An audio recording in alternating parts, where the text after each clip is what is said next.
Bonjour, bienvenue à notre rendez-vous quotidien pour la presse en ligne et en direct sur EBS. Nous sommes aujourd'hui le vendredi 28 mai et j'espère que le canal audio fonctionne ce matin. Je suppose que oui, et donc je passe directement à la présentation de l'agenda de la présidente von der Leyen pour la semaine prochaine. Lundi, la présidente participera à un sommet organisé par la République de Corée sur les partenariats pour une croissance verte et les objectifs globaux 2030, aussi connus comme P4G en anglais, Pioneering for Green Partnerships. Mardi, la présidente recevra, ici au Berlaymont, le Premier ministre de la Suède, Stefan Löfven. Mercredi, comme d'habitude, elle présidera la réunion du collège. Et le même jour, le soir, elle recevra Mark Rutte, le Premier ministre des Pays-Bas. Puis, jeudi matin, la présidente recevra Madame Ingrida Šimonytė, Première ministre de la Lituanie. Et plus tard dans la journée, elle rencontrera les membres de la table ronde de haut niveau du nouveau Bauhaus européen. Enfin, vendredi, la présidente recevra le président de la Slovénie, M. Borut Pahor, ainsi que le président de la Tunisie, M. Kais Saied. I will now give the floor to Anna for an announcement on our support to democracy in Belarus.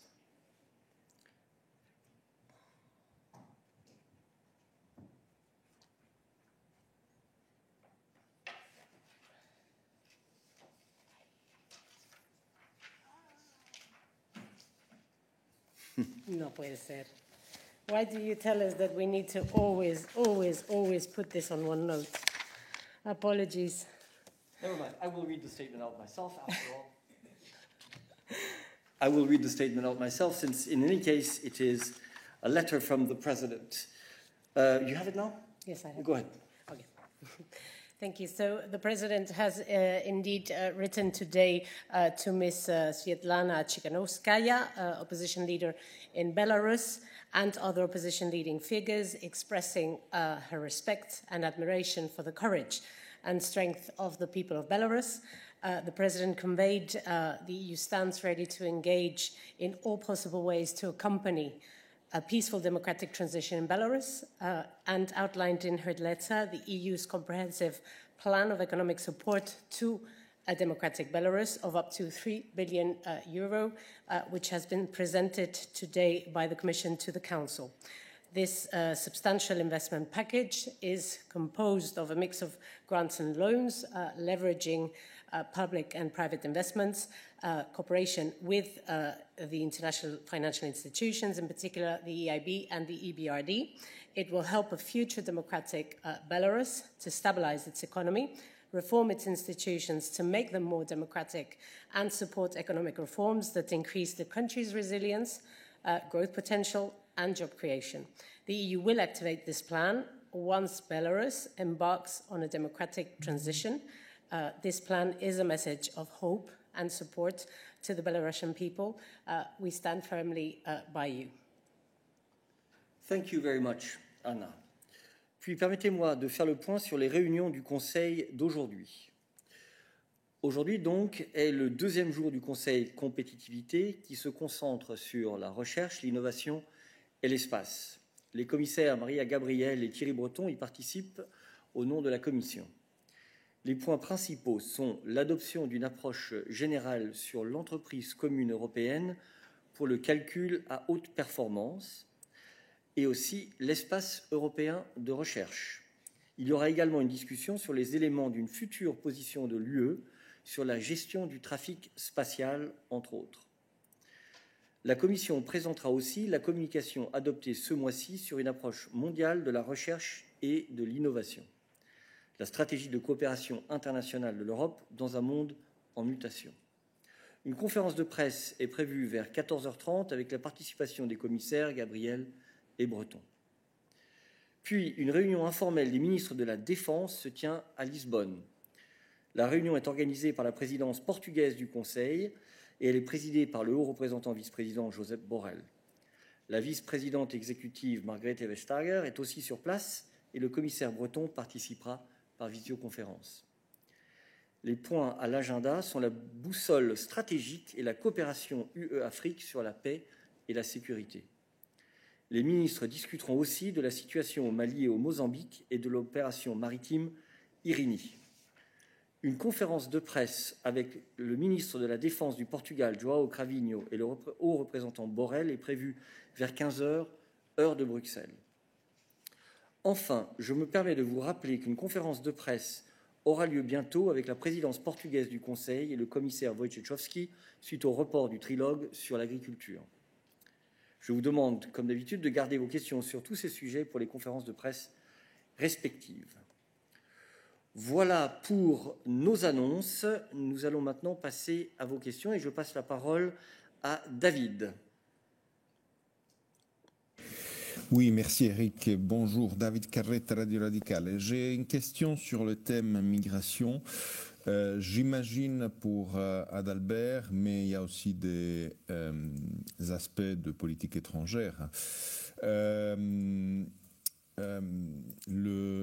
bureau du Haut-Commissaire des Nations Unies pour les droits de l'homme a publié un rapport très dur envers l'Union européenne et ses États membres, Lethal Disregard, c'est le titre, où il reporte la réalité qu'on a essayé plusieurs fois de souligner dans cette salle de presse aussi, c'est-à-dire la pratique des refoulements dans les faits, la politique de refoulement qui est pratiquée dans l'Union européenne par au moins 2 États membres, l'Italie et Malte, en collaboration avec Frontex et les gardes-côtes libyennes. Je voulais avoir un commentaire de votre part, si possible, non le commentaire habituel. On remercie le fait qu'il y a une mention du pacte qu'on a proposé, c'est un pas dans la bonne direction. Je voudrais savoir si vous avez des commentaires par rapport à des accusations très précises qui sont faites dans le rapport sur les politiques de refoulement qui devraient être, ne pas être autorisées par le droit européen. Merci. Peter. Bonjour et merci pour la question. Je vais adresser l'aspect de la politique étrangère dans cette question et le rapport que vous avez cité, David. Je peux dire seulement que nous prenons les recommandations dans ce rapport très sérieusement. Beaucoup de ces recommandations sont déjà un élément clé dans les initiatives qui sont proposées par la Commission dans le nouveau pacte de migration et asile. Je voudrais aussi souligner une chose sur le criticisme, que l'Union européenne n'est pas une cause de cette tragédie, de la migration irrégulière et de beaucoup d'instances quand les gens morts dans le processus de croiser le Méditerranée pour arriver à l'Europe. Donc nous ne sommes pas un acteur qui cause la situation de cette migration et de cette tragédie. Et nous sommes un acteur qui cherche les solutions et nous sommes engagés et tous nos efforts et énergies sont dédiés à trouver les solutions. Et notre top priorité, c'est sauver les vies dans la Méditerranée et nous allons continuer à travailler avec les pays membres et avec nos partenaires internationaux pour obtenir, pour avoir ces résultats, sauver les vies dans la mer et aussi dans le domaine de la prévention, que les gens ne prennent pas ces trajets très, très dangereux. Et aussi, nous contribuons à trouver les solutions sur les causes de la migration avec les partenaires dans les pays tiers. Et aussi, nous faisons notre partie dans le combat, dans la lutte contre le trafic, contre les hommes qui sont engagés dans le commerce illégal avec la migration. Donc, ce sont les aspects que je peux souligner maintenant dans la réaction immédiate à ce rapport. David, tu as une question de suivi. Oui, j'aurais plusieurs questions de suivi en fait. La première est fondamentale. Est-ce que Frontex... il y a des accusations très, très claires sur Frontex et le rôle qu'il joue avec son système de surveillance aérienne. Il y a le fait... je me demande si vous faites tout ça pour sauver des vies, est-ce que vous financez les gardes-côtes libyennes et vous traînez, vous faites des training des gardes-côtes libyennes pour sauver des vies quand on voit très bien dans ce rapport qu'il y a un problème de fond, la Libye n'est pas un port sûr et l'opération, vous le savez très bien, c'est de prendre les migrants en mer pour les reporter en Libye, pour ne pas faire arriver en Europe, pas pour sauver des vies.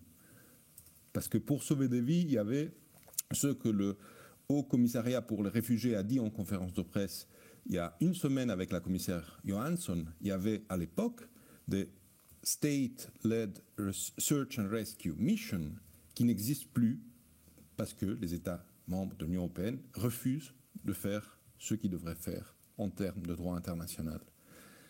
Donc, c'est très bien de dire quels sont vos objectifs, mais dans la pratique, est-ce que vous, le système actuel, vous au point de vue externe, vous allez continuer à financer les gardes-côtes libyennes ou vous allez arrêter de faire ça? Frontex va continuer à collaborer avec eux ou pas? Dernière question, si je peux. On parle de refoulement qui le droit européen refuse. Pourquoi vous acceptez le refoulement de la part de 2 États membres, l'Italie et Malte? Peter, sur la première partie de la question. Bon, je peux commenter sur les aspects qui ne sont pas sur les pays membres, naturellement, sur notre coopération avec la garde côtière libyenne. Donc, comme je dis, notre priorité est sauver la vie des migrants et aussi faire ce que nous pouvons pour la prévention, dans le domaine de la prévention. Notre coopération avec les Libyens est concentrée sur le training, pour avoir une organisation qui sait comment on doit respecter les droits des hommes, par exemple, comment traiter les réfugiés et les migrants après le sauvetage dans la mer. Et tous nos efforts avec la Libye, toutes nos coopérations avec la Libye est concentrée sur ces sujets. Améliorer les traitements des gens qui sont sauvés dans la zone des opérations exclusives libyennes, parce que nous ne pouvons pas entrer la zone maritime de la Libye. C'est une chose très importante. Donc, la coopération est concentrée à améliorer toutes les choses que vous avez mentionnées et qui sont mentionnées dans les rapports des Nations Unies. Et c'est la première raison pourquoi nous sommes engagés dans le soutien des processus politiques. Parce que si nous n'avons pas la solution de la crise libyenne, nous ne pouvons pas effectivement solver tous les problèmes qui sont aujourd'hui en Libye. C'est aussi le problème de la migration. Et sur le refoulement, les autres aspects sur les pays membres, c'est vraiment pas pour moi à commenter.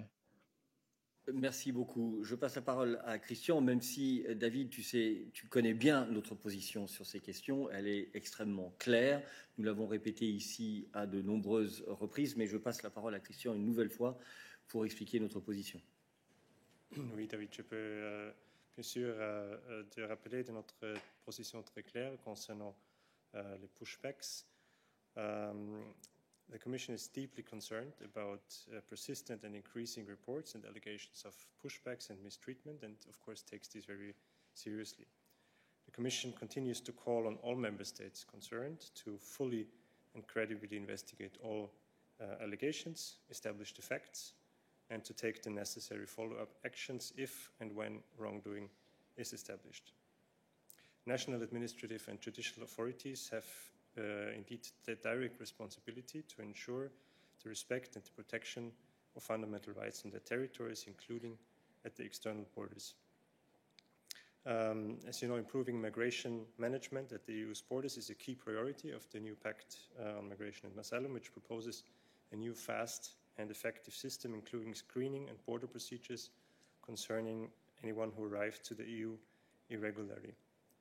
The Commission also proposed, and that is, I think, is a very important element, to establish an independent monitoring mechanism for all member states at all external borders.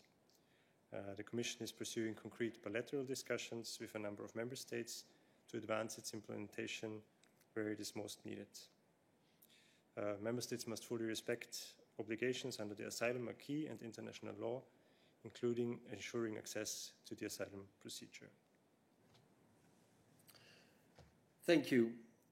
I see lots of hands raised, but I would like you to keep your hand raised only if you have questions related to this issue for the moment. Help me manage the midday briefing. Georgi, a question on this. Not. Okay, then apologies, but if it's not on this. Lorenzo, c'est une question sur la migration? J'espère que vous m'entendez.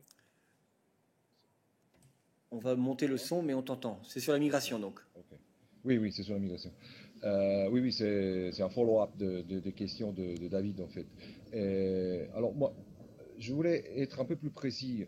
Il y a, par rapport aux réponses qui ont été données, premièrement, je demande s'il est possible que le texte que Christian a lu nous a envoyé par email, parce que ce n'est pas simplement un petit commentaire. Il y a là-dedans des choses importantes, donc ce n'est pas simplement un texte, peut-être un commentaire comme ça. Donc si vous pouvez, s'il vous plaît, l'envoyer au moins, bon, je crois parler aussi pour d'autres journalistes, donc par email. L'autre, alors ce que je demande concerne justement les missions de Search and Rescue dans la mer. David l'a mentionné, il y avait dans le temps une mission italienne qui était appelée Mare Nostrum et qui était faite expressément pour le Search and Rescue. Et ils ont sauvé des dizaines de milliers de vies dans la Méditerranée avec Mare Nostrum.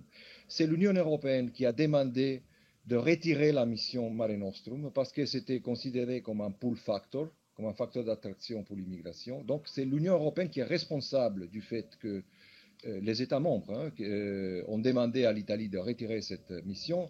Et donc cette mission a été partiellement remplacée par la mission Poseidon, qui n'avait pas les mêmes compétences, mais le même règles d'engagement, mais qui quand même a aussi contribué à sauver des vies, et c'était une mission européenne. Et après, cette mission a été remplacée par Irini, qui opère dans une zone de mer qui est complètement loin et séparée de la zone de mer où il y a les morts, où il y a les gens à sauver. Donc il y a là une zone qui n'est pas surveillée, où les gens meurent dans la mer. Et ça, c'est un choix de l'Union européenne, de ne pas surveiller ces zones de mer. Donc, ma question est, est-ce que l'Union européenne pense, est-ce qu'il y a une discussion sur le fait qu'on devrait peut-être revenir avec une mission type Poseidon, peut-être, à faire du search and rescue dans les zones de mer où il y a effectivement ces dangers. Deuxième chose, avec la Libye, il y a un problème, ce n'est pas un port sûr, on le sait, mais on fait semblant que de toute façon c'est bien de collaborer avec la garde-côte libyenne. Mais il y a des camps de réfugiés, des camps d'immigrés dans la Libye qui ne sont pas contrôlés. L'Union européenne a demandé plusieurs fois, mais qu'est-ce qu'on peut faire pour être sûr que ces camps de réfugiés soient contrôlés par l'ONU, par l'Union européenne, par des ONG, parce qu'on sait très bien ce qui se passe là-dedans. Et la dernière chose, est-ce qu'il est possible dans le secteur de l'immigration, de passer à une coopération renforcée, parce qu'on sait très bien qu'il y a 2-3 États membres qui ne seront jamais d'accord avec des solutions qui soient des solutions incisives, des solutions réelles de la question. Donc, est-ce qu'il est possible, est-ce qu'il est envisageable d'avoir une coopération renforcée pour trouver une solution à ce problème finalement? Merci. Merci beaucoup. Sur ta première question concernant l'opération Irini, je te rappelle que Irini est justement un des sujets de discussion aujourd'hui lors de la réunion du Conseil défense qui se tient à Lisbonne. Et donc, ce sont des questions à adresser au représentant Borrell lors de la conférence de presse qui a lieu. Sur ta troisième question concernant des possibles coopérations renforcées, nous sommes dans une phase de discussion du pacte sur la migration et l'asile que la Commission a présenté.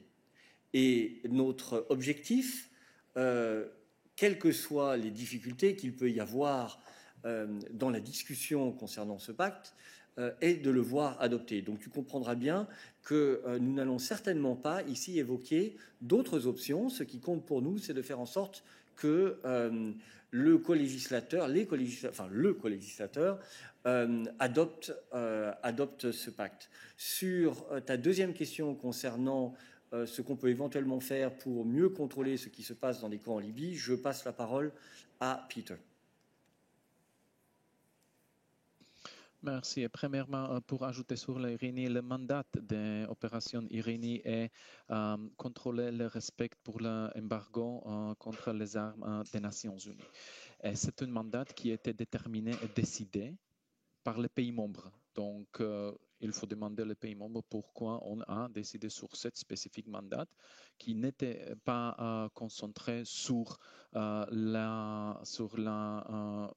pour gérer la migration, mais pour renforcer le respect à l'embargo des armes. Sur la situation sur place en Libye, bien sûr, nous avons beaucoup de coopération avec les Nations Unies et les ONG pour s'assurer que les droits des réfugiés et des migrants sont respectés.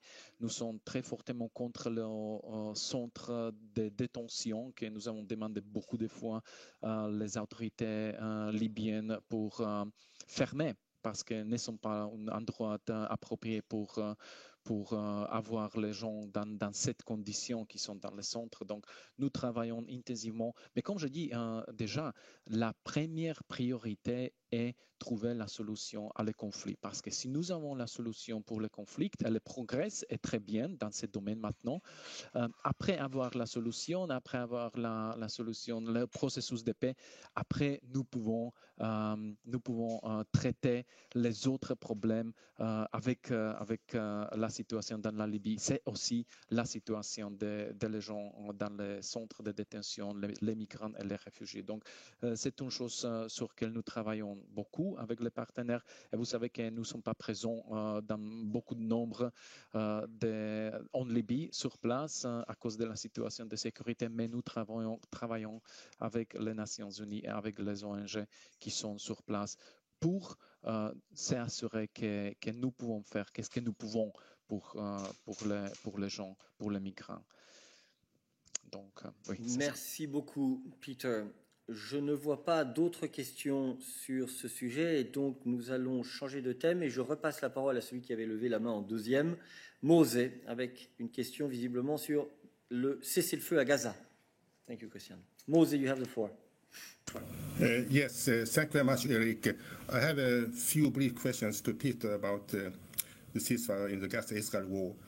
First, as you know, the American Foreign Minister or State Secretary Blinken, he visited the region, Israel and Palestinian territories and also Jordan this week. So I wonder if also High Representative Borrell intends to visit the area and discuss with the stakeholders there.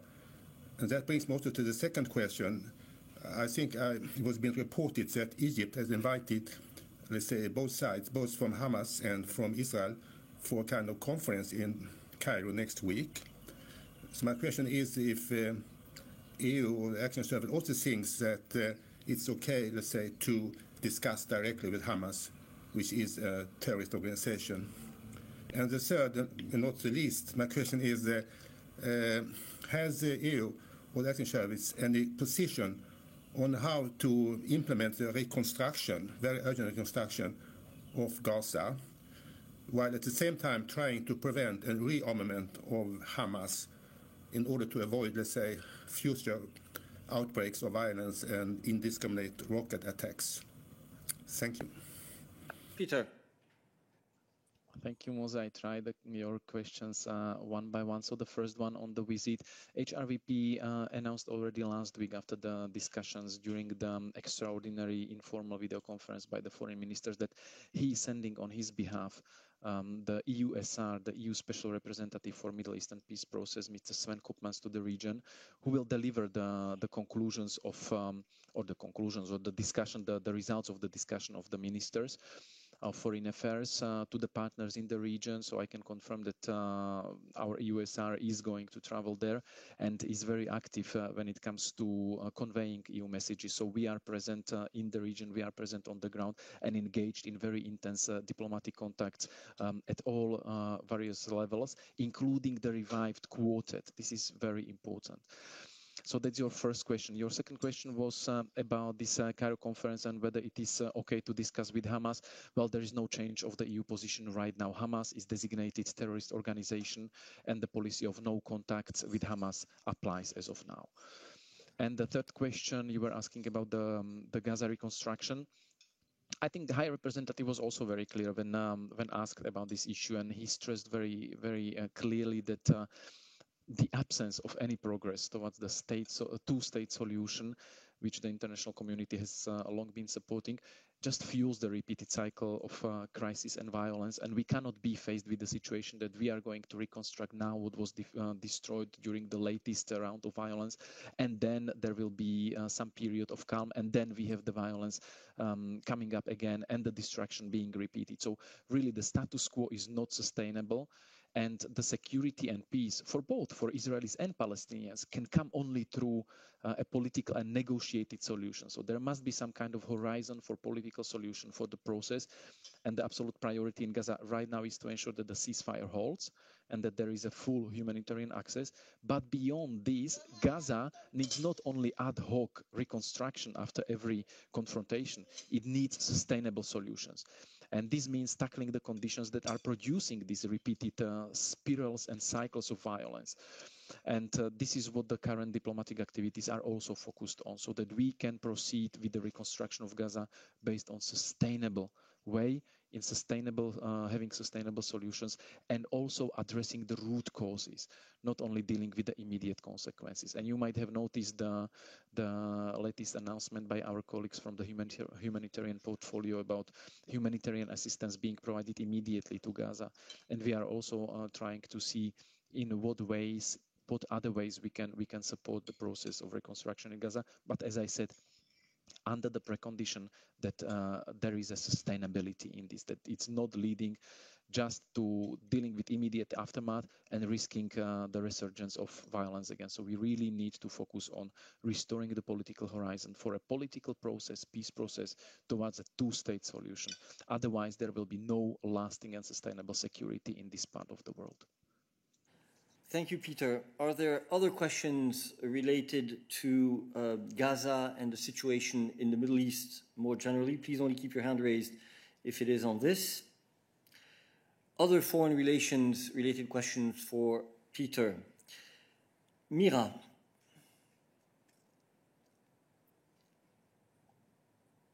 If you have more details about the extra support offered by Mr. Borrell to President Iván Duque last Friday in Colombia. Today is 1 month of protest in the country. Thank you. Peter. Thank you, Mira. Indeed, the High Representative was talking on the phone last week with President Duque and offered EU support in helping Colombia to overcome this difficult period. He recalled that we need to see the reduction in violence. We need to see upholding of people's right to protest peacefully. We need to see action against those who are trying to misuse the protests in a violent way. And we are supporting the inclusive nationwide dialogue with all those actors who have to be involved. So in this sense, the EU is there willing to help Colombia. And this was the thrust of the discussion with President Duque. So what HRVP conveyed to President last week still stands. And we are, of course, following the situation closely and are very much engaged also in contacts with various stakeholders in Colombia through our delegation in Bogota. Thank you. Georgi, you have a question on foreign affairs for Peter. Indeed. For Peter.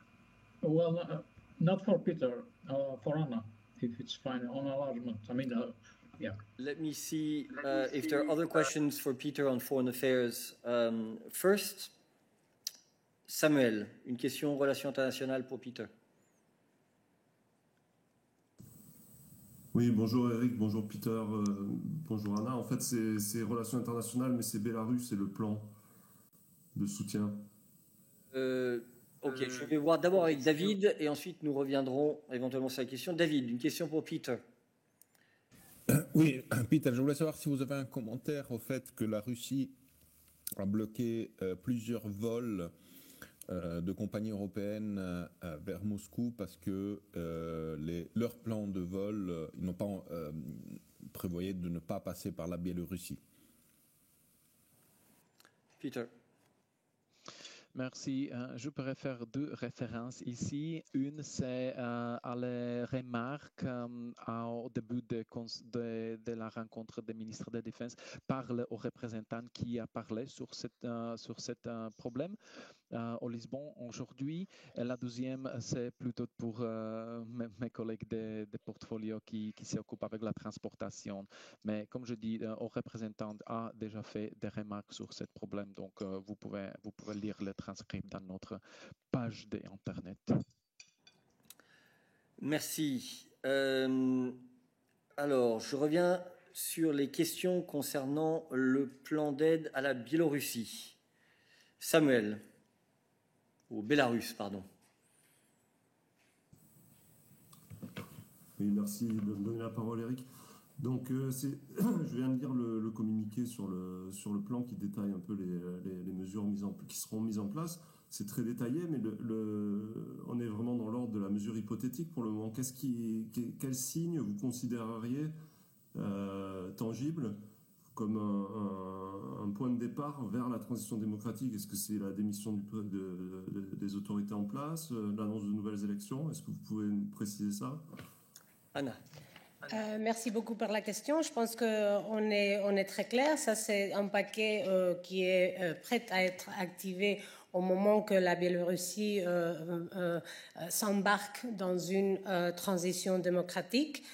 C'est un message très fort qu'on envoie maintenant, qu'on pense que ça peut être un incentive. Et je pense que Peter a à plusieurs reprises laissé notre position assez claire concernant les élections qui ont eu lieu en août en Biélorussie. Et je pense que aussi l'Union européenne continue à soutenir les efforts de l'OSCE pour avoir un dialogue inclusif dans la Biélorussie. Et je ne pense pas qu'on va pouvoir aller beaucoup plus loin que ça. Merci. Y a-t-il d'autres questions sur cette annonce du plan d'aide à la Bélarus? Quentin, une question sur ce sujet? Oui, bonjour Eric, bonjour Anna, est-ce que vous m'entendez? Oui, vas-y. Super. C'était juste un peu pour une confirmation parce que j'avais vérifié les 3 milliards quand la présidente en avait parlé au sommet et c'est en lisant votre plan, j'ai l'impression que c'est un peu une mise à jour de ce que l'Union européenne avait déjà mis sur les 3 milliards sur la table en 2010. Est-ce que Anna, tu peux me confirmer que c'est à peu près ça?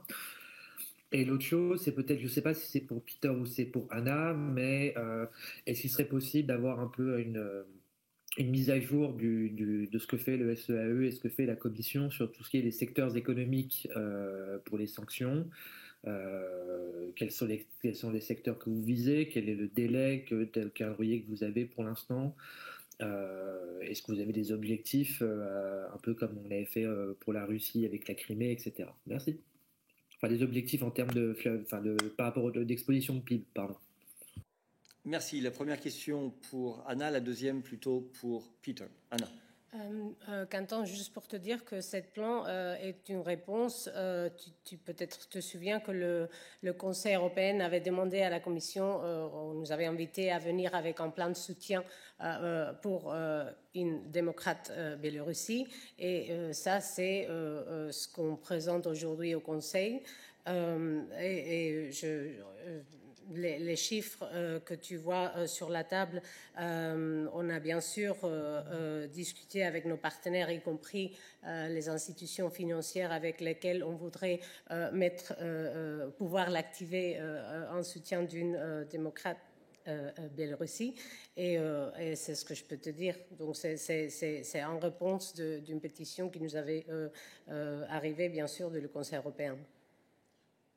Sur ta deuxième question, je passe la parole à Peter sur les sanctions. Merci. Merci. C'est un sujet qui a été touché hier par les représentants aussi dans la conférence de presse après la rencontre informelle des ministères des Affaires étrangères au Lisbonne. Donc, c'est un travail en processus. Donc, on a commencé à base de la décision des conseils européens, préparer les suggestions, mais c'est une chose dans laquelle nous sommes engagés maintenant et nous travaillons et nous préparons les suggestions comme les leaders des États et des gouvernements nous ont demandé, et nous allons présenter les suggestions prochainement à les pays membres, premièrement, et après nous pouvons discuter aussi en public. Merci. Je ne vois pas d'autres questions sur ce sujet, donc nous allons nous rapprocher de l'Union européenne, mais toujours des affaires extérieures. Thomas, sur la Suisse. Fais gaffe, c'est dangereux ce que tu dis, Eric. Merci. Sérieusement, est-ce que le non-suisse pourrait mettre en danger la participation de la Suisse au certificat digital vert? Ce n'est pas ce que je crus comprendre en posant la question à Didier Reynders il y a 6 jours, mais il y a des choses sur la presse suisse aujourd'hui, et puis effectivement, il y a des choses qui se sont passées. Peut-être que tu as de nouveautés. Just checking. Merci. Christian.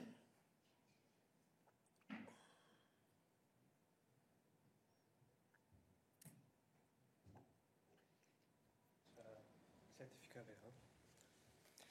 Il ne s'appelle plus le certificat vert. Il ne s'appelle plus le certificat vert. C'est le certificat. The EU COVID Digital Certificate. EU Digital COVID Certificate. Digital COVID Certificate. But we will be getting there at some point. The EU certificate. The latest on 1st of July, when everybody has it. No, look, on Switzerland, I think I don't have any new development here. I mean, the legal situation is quite clear. Switzerland can participate. There is a regulation, a parallel legal text also applying to the Schengen area. So on this basis, it's possible for Switzerland to participate under certain conditions.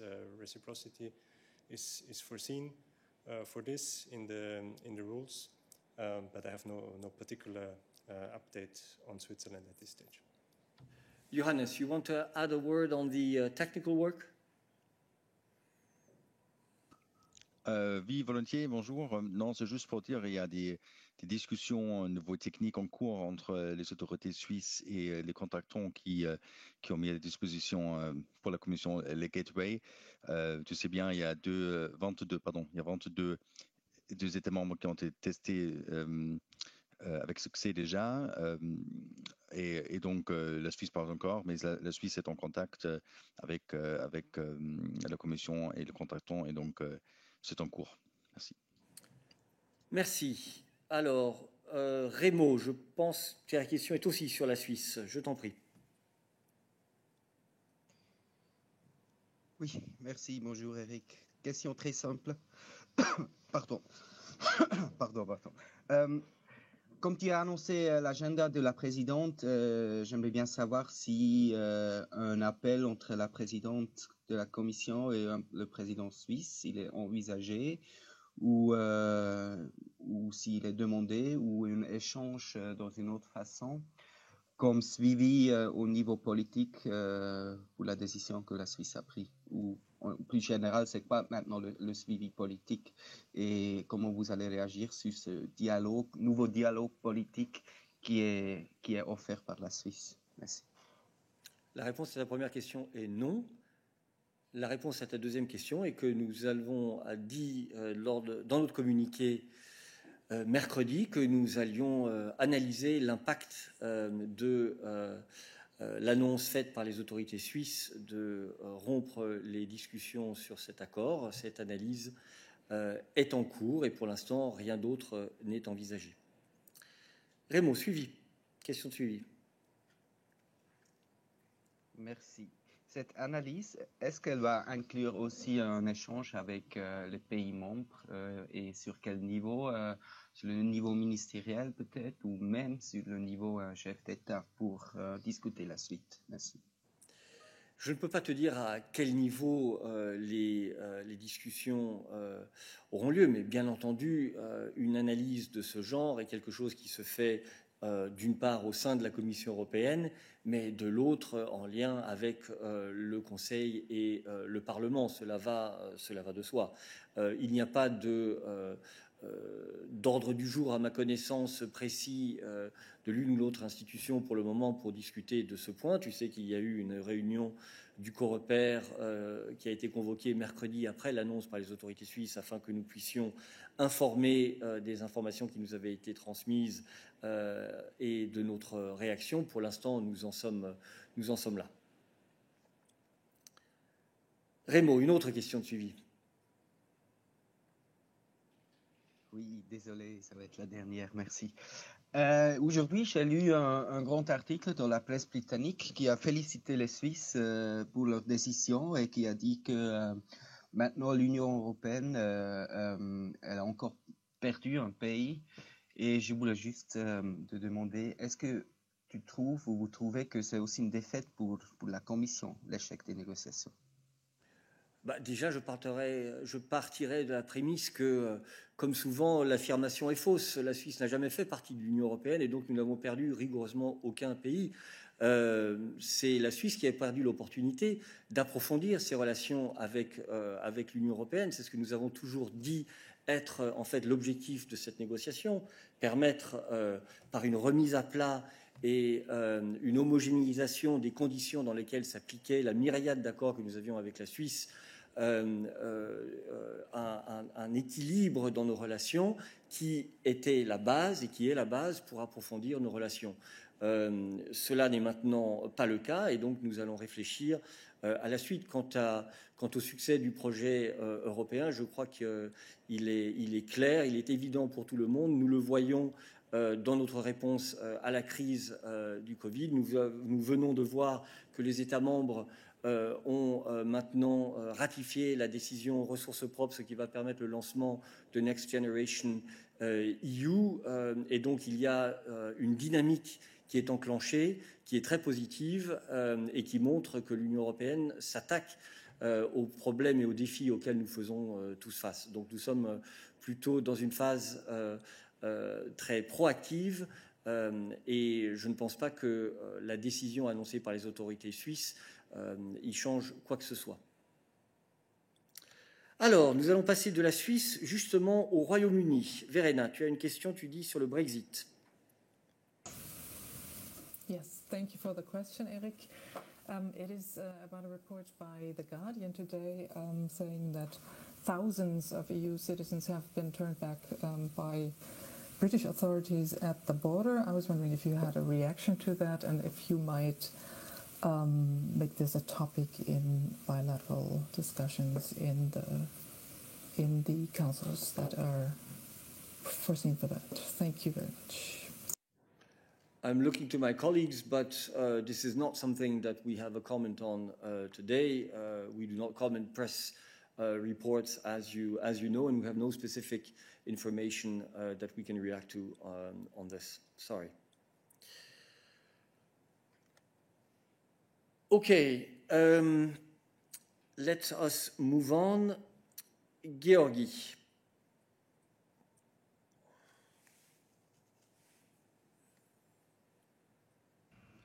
but actually it's not on EU enlargement, it's on the activity of Commissioner Varhelyi, its protocol aspects, if you will.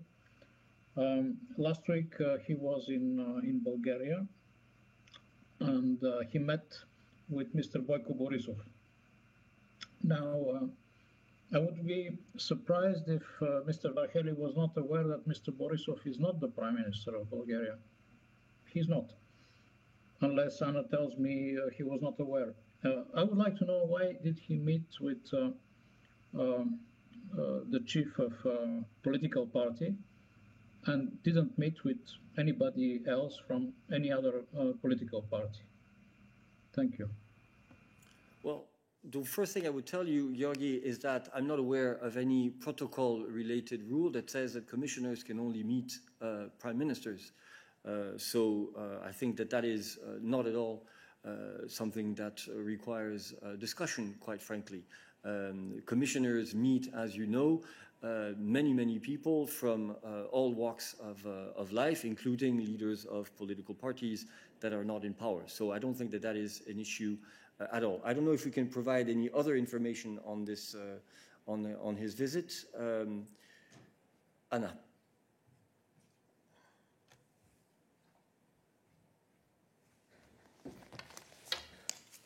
Many thanks. I think I won't discover you anything, Georgi, that you know that the visit took place, of course, last week, together with the Portuguese Secretary of State for Foreign Affairs, in order to, of course, discuss enlargement issues. You know that he traveled both to Bulgaria and to North Macedonia. And, well, I think that what Eric said in terms of protocol, I don't think there's absolutely any issues of meeting leaders of political parties. And just to confirm that you probably know, of course, that the Commissioner also did meet, of course, the President of Bulgaria and also the caretaker Prime Minister and Foreign Affairs Minister as well during the visit. Georgi, you have a follow-up. Indeed, I have a follow-up. Mr. Borisov wrote in Facebook that they discussed infrastructure. So I would like to know why Mr. Varhelyi discusses infrastructure, if it was the case, of course, with the former Prime Minister. And also, Anna, you said that the Portuguese minister was in Sofia, but he was not part of that meeting. So this meeting looks like a political meeting, a EPP sort of meeting. So I would like to know, protocol-wise, if Mr. Varhelyi is entitled to have such EPP sort of gatherings while he travels as a representative of the European Commission. Thank you. Thank you, Georgi. Again, we have no further comment to make on this. The premise of your question that commissioners can only meet specific people is incorrect. As Anna has explained, there were various meetings that took place. For the rest, we would ask you to address yourself to the commissioner's cabinet for more details. So let us move on, and I now come to Mathieu.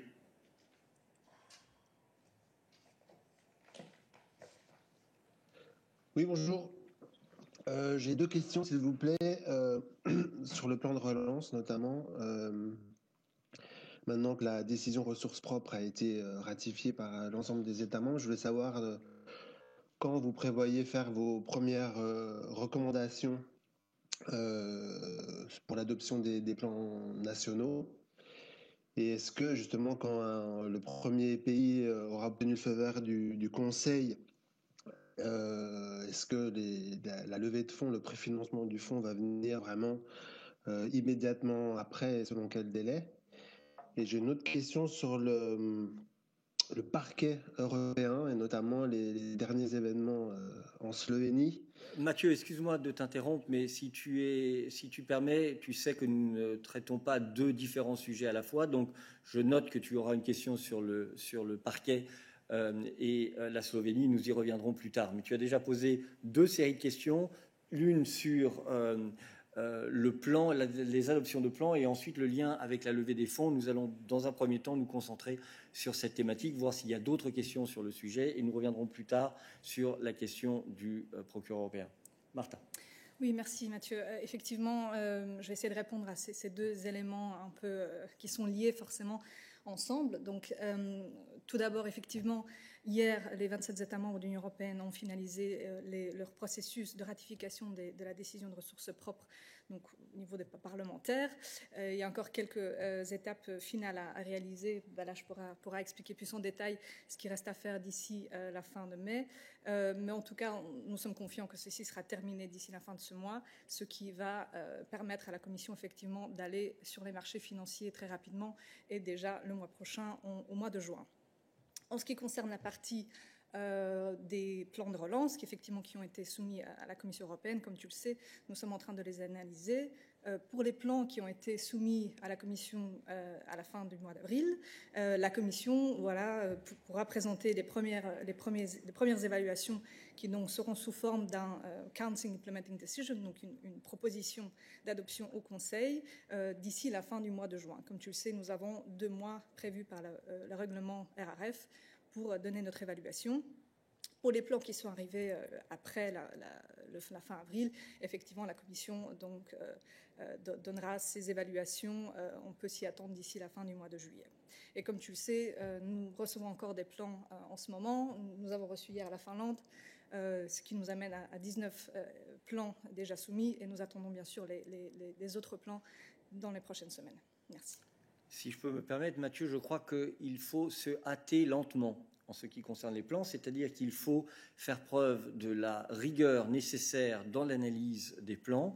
Il s'agit de sommes considérables qui seront investies. Ces investissements sont liés à des réformes importantes qui doivent être menées au cas par cas dans les États membres.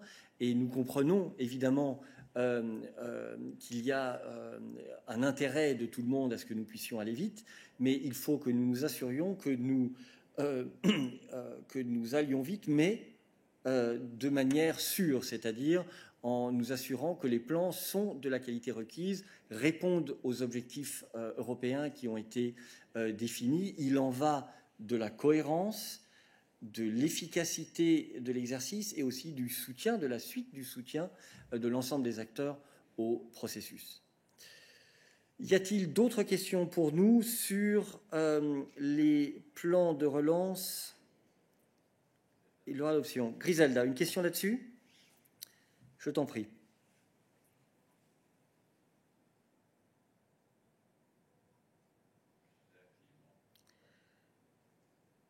Nous ne t'entendons pas.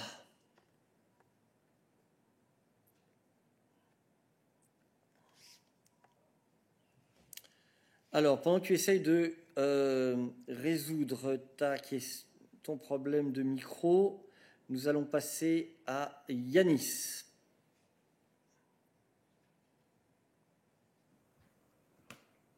Yes, hi, thank you for the floor. Can you hear me? Yes, go ahead, Yanis. Great, thank you. I wanted to ask about the timeline of the funding of the RRF, given that the ratification of the ORD is now complete a bit earlier than expected, perhaps. Could we have a more precise date within June at which point the borrowing will begin? And do we have a more precise date when the first tranches of pre-financing for those plans that are first approved will be given out? Thank you. So on pre-financing, which is not necessarily linked, I give the floor to Marta, and then we'll go to Balázs for the question on markets, on raising funds on the market. Indeed, maybe just to clarify, Yanis, that of course when the Commission will go to the market, it will raise money for the Next Generation EU program as a whole, and on this, I think Balázs will be best placed to explain to you the borrowing strategy that the Commission will undertake. As you know, there was a communication published on this recently, but Balázs will come, I think, and explain it in further details. RRF is, of course, the key element on the Next Generation EU, and indeed the pre-financing, the 13% pre-financing under the RRF is indeed the question you're talking about. So building on the answer I gave already to Mathieu, so as I said, for the first disbursements to start, We needed first, of course, the own resources decision to be ratified, but we also need, of course, the plans to be approved. As I said, the Commission will give its assessment of the plans received so far. For those member states which have submitted end of April, this can be expected end of June. As you know, then the Council will have, as a rule, 4 weeks to adopt the Commission proposals. Once the plan is validated, the Commission will still need to conclude a number of documents, the loan agreement, the financing agreement with the member states concerned. And after the signature, and as provided in the regulation, the Commission shall make then the 13% pre-financing payment to the extent possible within 2 months. So that means that the first pre-financing payments will certainly start in July. Thank you very much. And now I give the floor to Balázs on raising of funds on the markets.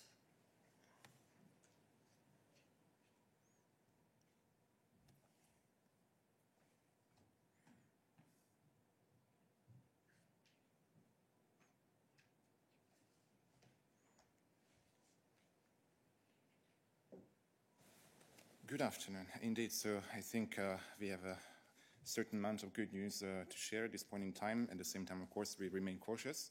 But the important point is that the parliamentary procedures for the ratification of the own resources decision are now complete in every EU member state. So in all the 27 member states, we have the parliaments behind the plan. It's important, nonetheless, to underline that in 5 member states, we still have a certain number of formalities to complete. So these are the Netherlands, Austria, Hungary, Romania, and Poland. When I say formalities, this typically means either a signature by the president of the country concerned or a formal notification to the council.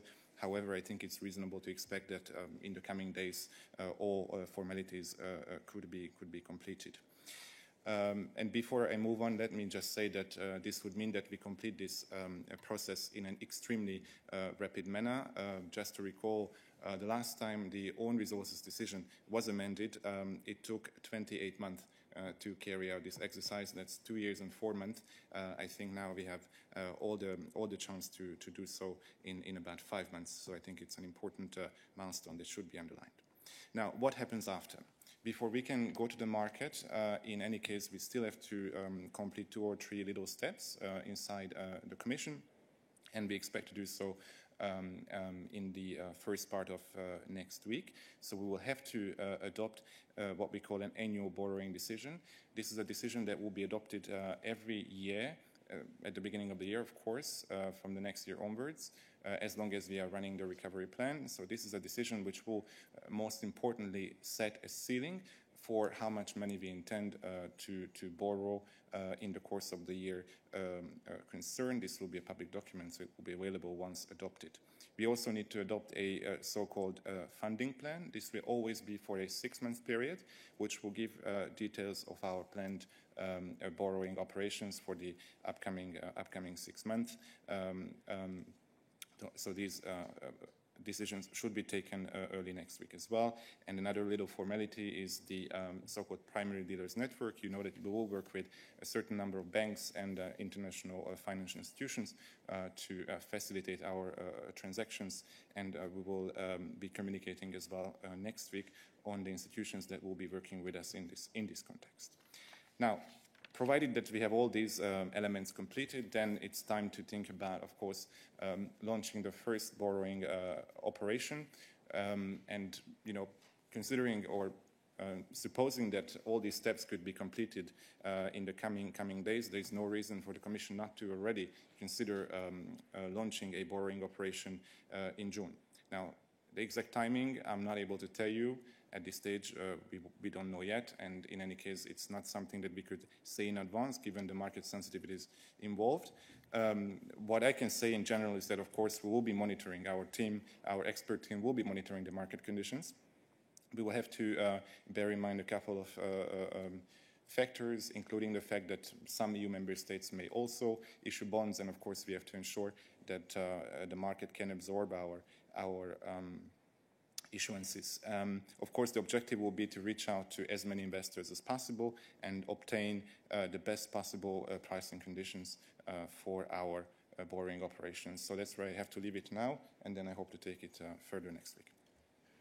Thank you very much, Balázs. I think the comment that you've made on the fact that we will be obviously very discreet about our market operations in advance of them taking place is something that is very important, and it's very important for you to understand that we have to respect this obligation of discretion in order for our activities on the market to be as efficient and effective as possible. So I will ask for your understanding on this. Okay, are there other questions on the plans or what Balázs has just said now? Thomas, I understand your question is on the CAP reform. I've noted that, so I will come back to you later. Paola.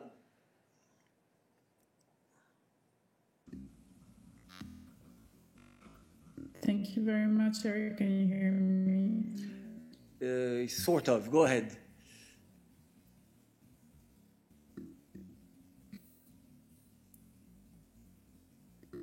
Hello.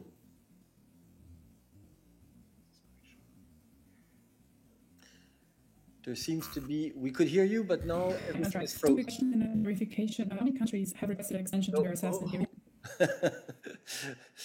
I don't know. Sorry, we heard everything completely garbled. It is Friday, so I guess everybody, including the IT infrastructure, is a bit tired. Paola, I'm sorry, we cannot hear you for the moment. So let's try to solve the issue. Rita, do you have a question on the NRPs? Yes, I do. Thanks, Eric. It's just a clarification on what Marta just said regarding the calendar for the approval by the Council. I couldn't quite understand if the Commission expects it to be possible to do it in June, like the Portuguese presidency has been saying, or if that is already out of the question and it can only be done in July. Thanks. You have to remember that we are talking about deadlines, periods of time that have been foreseen, that it can be quicker, but it has to be done within that time frame. But Marta. Thank you, absolutely. So, and also important to keep in mind that there's a role for the Commission and a role for the Council. So what I explained is that indeed the Commission has 2 months to assess the plans, meaning that those which have been submitted by the end of April can expect to receive an assessment from the Commission by end of June. Of course, at this stage, I cannot give you a precise time yet on when those assessments will be out, but the end of June is basically the maximum time we have.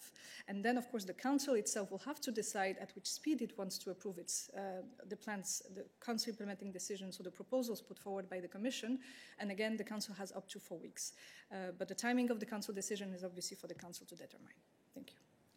Exactly. Paola, we come back to you. Yes, I moved closer to the modem. Perhaps that works. One clarification, please, Marta. You said that the Commission should make available the 13% pre-financing within 2 months to the extent possible after the Council approves the proposal for a financing decision. But then you said that the first funds will definitely flow in July. So is it after the Council's decision, you still have 2 months to make the 13% available, or immediately after? And then 2 quick questions. How many and which countries have requested an extension to their assessment period? And whether there are any countries that have submitted a plan which in their current form would not pass the Commission's assessment, so Annex 5 of the regulation. Thank you so much. So on the first question, so indeed there are several steps, but the Commission, the regulation obviously specifies all those steps. So once the Council approves the plan, the Commission is then allowed to sign the financing agreement and a loan agreement, which is basically a technical document which contains the financial elements. And after the signature and as provided by the regulation, the Commission shall make the 13% pre-financing payment to the extent possible within the 2 months. So this is really the wording of the regulation.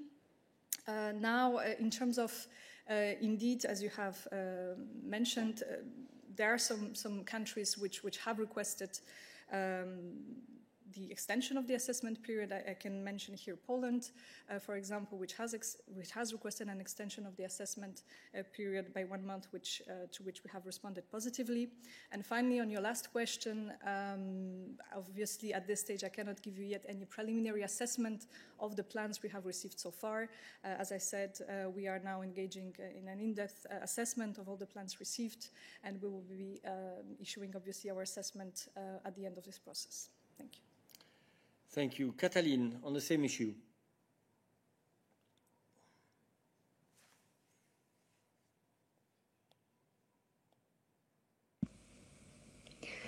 Yes, thank you, Eric. This is not to Marta, I think. It is about the rule of law conditionality. It's a budgetary issue, but not the recovery fund. But let's say it's part of the overall file related to Next Gen EU. So go ahead. Thank you very much, Eric. The Director General of Budget discussed the rule of law conditionality and more specifically the guidelines in the European Parliament. And one of his remarks caused a bit of confusion, and I would like to ask clarification from you. He said that the Commission is monitoring member states, that's clear, but then he said that the Commission will have the first exchanges with the member states concerned in early autumn. So we don't know whether it will be the launch of the official procedure, or it would be a sort of pilot phase, first exchange, unofficial exchange between the Commission and the member states concerned. So please clarify this issue. Thank you very much. Balázs, can you clarify?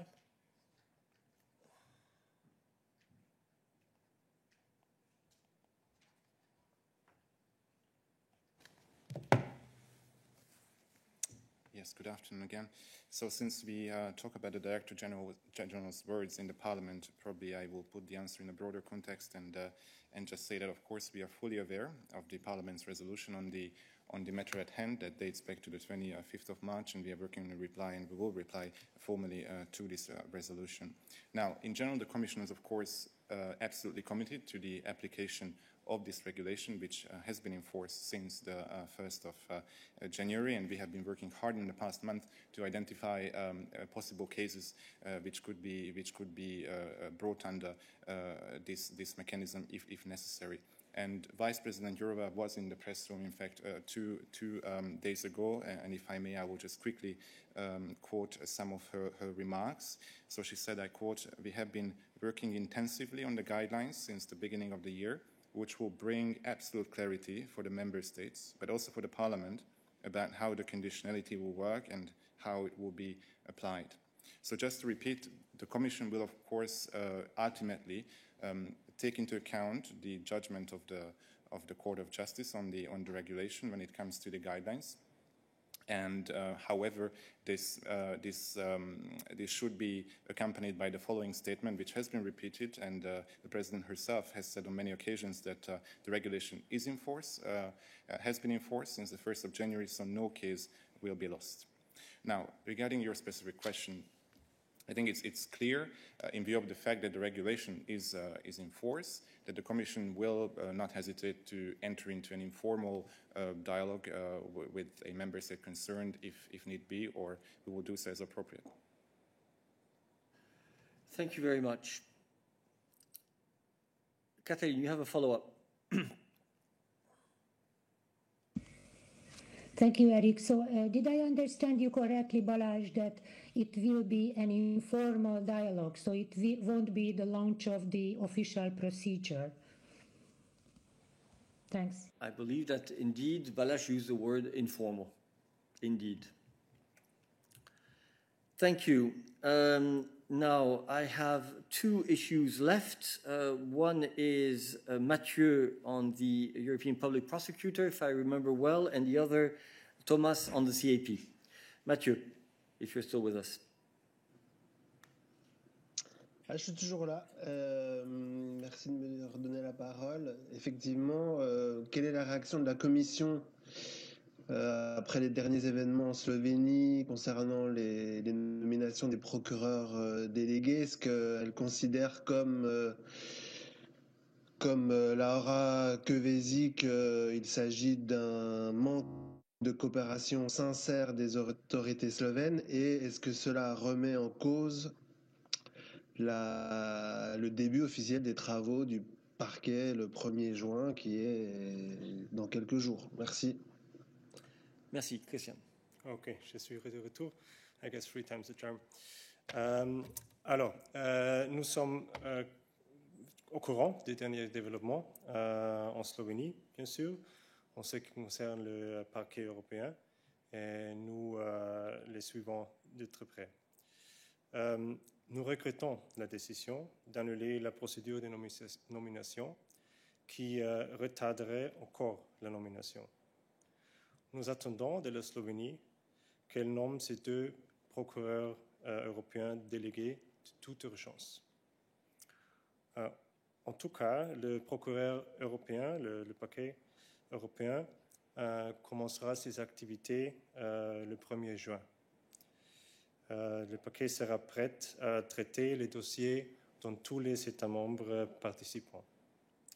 Le règlement sur le paquet européen prévoit des solutions temporaires pour telles circonstances exceptionnelles. Voilà, donc il n'y aura pas de retard dans le lancement des travaux du parquet européen. Je crois que c'est le message le plus important à retenir, même si évidemment nous attendons de la Slovénie qu'il procède sans délai, sans tarder, avec la procédure de nomination des procureurs au niveau national. Mathieu, tu as une question de suivi. Oui, c'était juste pour savoir, est-ce que côté Finlande, les choses avancent ou vous êtes toujours dans l'attente? Alors, la Finlande. Finlande, alors c'est vrai, c'est le 2e État membre où il manque encore la nomination aussi des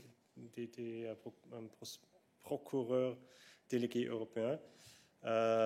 Et nous sommes en contact avec le Finlande comme la Slovénie au tout niveau. Et bien sûr, nous appelons aussi en Finlande de nommer le procureur avec toute urgence. Merci. Je vais maintenant prendre une dernière question pour aujourd'hui de la part de Thomas sur la politique agricole commune et le trilogue qui s'est tenu hier et ce matin, je crois, au Parlement européen. Thomas, et merci beaucoup pour ta patience. Oui, bonjour tout le monde, merci Eric. Last but not least, la réforme de l'agriculture. Cette nuit, c'était un échec de trouver un accord entre les 3 institutions. Le méga trilogue a échoué sans résultat satisfaisant pour tous les partis. J'aimerais bien savoir si, dans ce contexte, la Commission envisage que le vice-président Timmermans, qui a assisté toute la nuit aux négociations, de retirer la proposition de Phil Hogan de lancer une nouvelle proposition et de proposer à Madame la Présidente de lancer un nouvel essai. Merci. Merci. Myriam.